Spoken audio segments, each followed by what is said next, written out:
रूस यूक्रेन युद्ध आए दिन नया मोड़ ले रहा है। दोनों देशों की ओर से एक दूसरे पर लगातार भीषण पलटवार जारी है।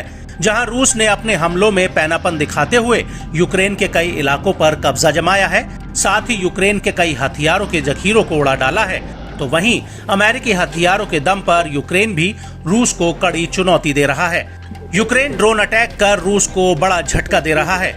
दोनों ही देशों की ओर से जमीन और हवाई हमले जारी हैं। इस बीच जुबानी हमले भी खूब देखने को मिल रहे हैं। बीते दिनों रूस के रक्षा मंत्री ने दावा किया था कि यूक्रेन के अब तक 5 लाख से ज्यादा सैनिक मारे जा चुके हैं। इसके बाद यूक्रेनी राष्ट्रपति पर चौतरफा दबाव देखने को मिला है। यही वजह है कि जेलेंस्की ने अब तक इस पर कोई प्रतिक्रिया नहीं दी है। इस बीच अमेरिकी न्यूज एजेंसी वॉशिंगटन पोस्ट ने सूत्रों का हवाला देते हुए बताया कि यूक्रेन के राष्ट्रपति ने रूस के साथ अपने संघर्ष में अपने देश के सैन्य नुकसान की असलियत के बारे में जानबूझकर जनता को धोखा दिया है। अखबार ने दावा किया कि जेलेंस्की ने विवादों में घिरे मोबिलाइजेशन कैंपेन के बीच घबराहट दूर करने के लिए ऐसा किया।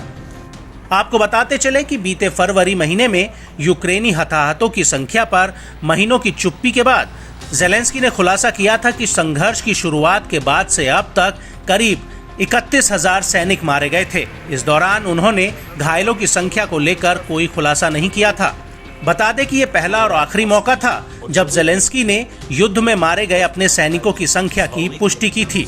वहीं दूसरी ओर हाल में रूस का दावा है कि संघर्ष के दौरान कीव को विनाशकारी नुकसान पहुंचा है। इतना ही नहीं, खुद रक्षा मंत्री सर्गेई शोइगु ने अनुमान लगाया कि यूक्रेन ने लगभग 5 लाख सैनिकों को जंग में खो दिया है।